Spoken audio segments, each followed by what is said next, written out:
In this video, I'm going to be talking about the different wavelength spectrums you can encounter on a sunlight day-to-day basis, or even if it's cloudy. The sun still pokes through the clouds, and UVA, UVB, and UVC still can impact your eyes and your vision. So let's break it down a little bit more. UVA is the longest wavelength of ultraviolet radiation. Those are one of the three that we're going to talk about today. So UVA ranges from 315 nanometers to about 400 nanometers. So the way this works is it passes into your eye if there's not any correction, like no glasses, no contact lenses, no sunglasses, anything like that.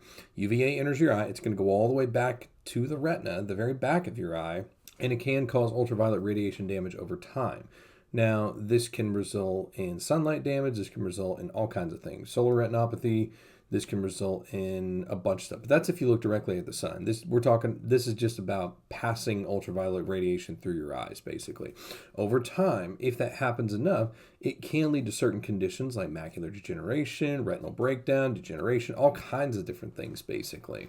So that's UVA and the way it can work. It's also associated with more aging and wrinkling of the skin because it penetrates a little bit deeper into the skin.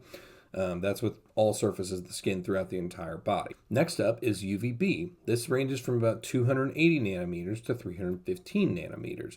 This actually goes after the lens in your eyes. So you have this natural-born crystalline lens in your eyes if you haven't had cataract surgery or what we call a pseudophakic implant. Basically, if you have a natural-born lens, it does absorb UVB over time. If you spend enough time out in the sun without any correction on, and you absorb enough of that sunlight, this can also be said for tanning beds as well too, for UVA, B, and C, that it can actually accelerate the aging process of the lens in your eyes to turn into a cataract, which can cause blurry vision, nighttime difficulty seeing, driving, different things like that, glare, flare, halos, and eventually will cause cataract surgery to happen a lot faster for you should something like that happen. UVB is primarily responsible for skin cancer as well as getting sunburns, and UVB is partially blocked by the Earth's ozone layer sitting above us right now. And that leads me into UVC, the most intense of these three spectrums that can impact your eyes directly. UVC ranges from 100 to 280 nanometers in length, so very, very short wavelength that can cause a lot of issues, specifically to the cornea, the front of your eyeball. Your cornea is composed of a lot of layers of different tissues, and any one of those tissues can be impacted if it gets hit with UVC consistently, constantly, regularly. But the good thing is that UVC is primarily used in sterilization lamps of what we're familiar with them. Like if you need to sterilize something, this can be anything from glasses to handheld tools to different things like that. UVC is primarily blocked by the ozone above us. Now, if it slips through, that's what can cause issues for this. So that ozone layer is extremely important that sits in the Earth's atmosphere, above, below, everywhere, basically.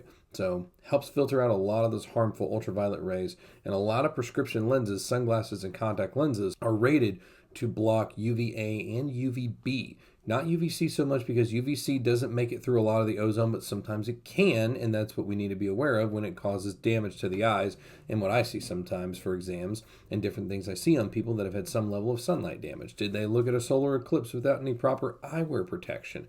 Things like that, because if you look at a solar eclipse too long without any eyewear protection, it can actually more or less what we call cook your retinas and fry your retinas to become what's called solar retinopathy. It's just sunlight damage, basically.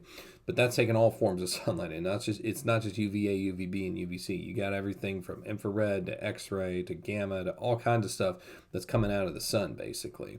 So those are just some things to be aware of when it comes to the wavelengths of these sunlight rays that are coming in and that can cause issues to your eyes. If you like this video, give it a thumbs up, subscribe to the channel, and tap the bell for notifications and to learn more about your eyes. I'm Dr. Bryce Effington. We'll see you next time.